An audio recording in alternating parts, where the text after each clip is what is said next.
Assalamualaikum warahmatullahi wabarakatuh.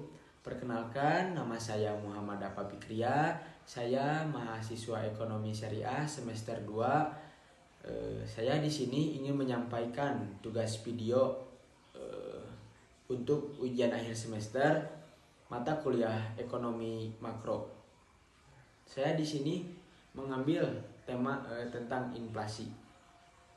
Nah, sebelumnya apa sih itu inflasi? Inflasi adalah jenis yang mengukur kenaikan harga barang dan jasa dengan mengecualikan komponen yang sangat tidak stabil seperti harga makanan dan energi. Nah, tujuannya adalah untuk mendapatkan gambaran yang lebih stabil dan akurat tentang inflasi jangka panjang tanpa terganggu oleh perubahan harga sementara yang bersifat musiman atau yang lainnya. Lalu selanjutnya ada indikator inflasi. Indikator inflasi ini adalah alat atau data yang digunakan untuk mengukur tingkat inflasi dalam suatu negara atau wilayah selama periode tertentu. Adapun inflasi sendiri adalah kenaikan harga barang jasa secara umum dan terus-menerus dalam suatu perekonomian. Nah, di sini juga ada indikator inflasi terbagi menjadi dua bagian. Yang pertama ada fungsi utama indikator inflasi. Yang pertama ada mengukur perubahan secara agregat. Lalu yang kedua menilai kestabilan ekonomi dan daya beli masyarakat.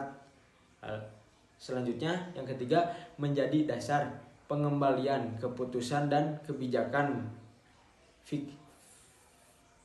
fiskal dan moneter. Dan yang keempat memprediksi arah ekonomi ke depan termasuk risiko deflasi tersebut. Lalu selanjutnya yang kedua ada contoh indikator inflasi.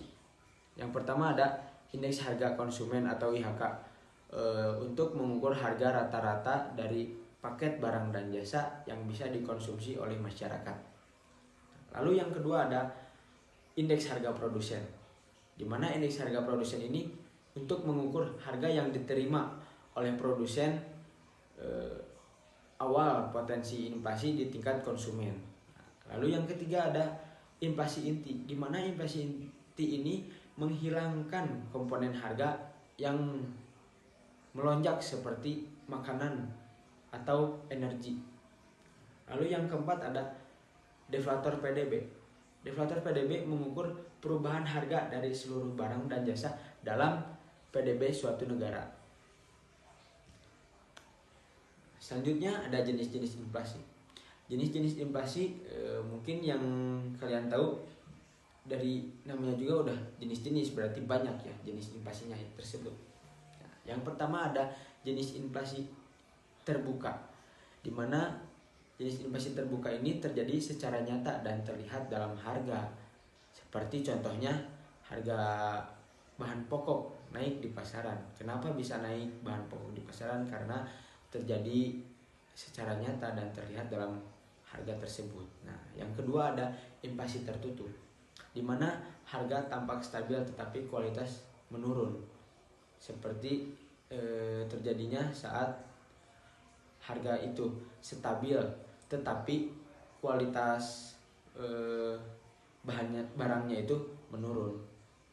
Lalu ada inflasi lokal, di mana inflasi lokal ini terjadi di wilayah tertentu, seperti misalnya akibat bencana di suatu daerah atau provinsi yang lain. Yang keempat ada inflasi nasional atau bisa disebut juga inflasi global, di mana terjadi secara luas di seluruh, bisa tercakup mendunia, seperti contohnya krisis global. Lalu selanjutnya ada penyebab inflasi.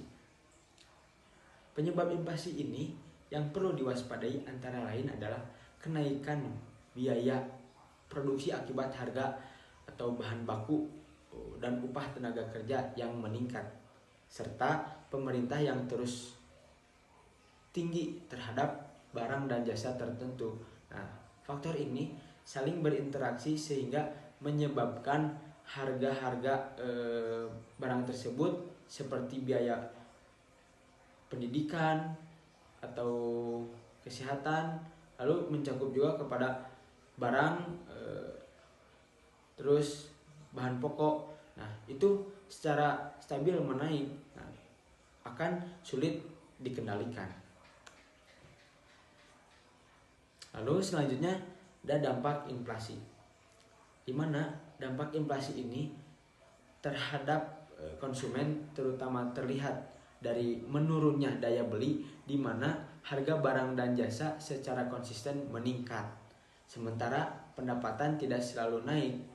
Seiring hal ini menyebabkan konsumen harus mengurangi pengeluaran. Konsumen ini juga memikirkan lebih baik membeli barang tersebut daripada menahannya. Seperti juga bahan seperti menunda pembelian. Nah, di situ akan terjadinya inflasi. Selanjutnya penanggulangan inflasi. Nah, di mana penanggulangan inflasi ini dipantau untuk memahami inflasi ini daya beli jangka panjang meliputi indeks harga konsumen. Nah, dari yang saya sampaikan, menurut indeks harga konsumen mencerminkan perubahan harga barang dan jasa esensialnya tanpa fluktual komponen yang volatil. Nah, indeks ini biaya produsen yang menunjukkan tekanan biaya pada tingkat produsen. Nah, selanjutnya kita masuk ke dalam kesimpulan. Kesimpulannya, inflasi ini merupakan faktor penting yang mempengaruhi daya beli masyarakat dalam jangka panjang karena sifatnya yang lebih stabil dan sulit dikendalikan. Nah, inflasi ini juga dapat menggerus kemampuan konsumen untuk memenuhi kebutuhan sehari-hari. Jika tidak diatasi dengan baik, maka inflasi ini akan terus melonjak lebih tinggi gitu. Nah, sekian mungkin dari penyampaian tugas video saya. Mohon maaf apabila ada perkataan yang kurang mengenang. Lalu mohon maaf juga apabila dalam menyampaikan materi ini kurang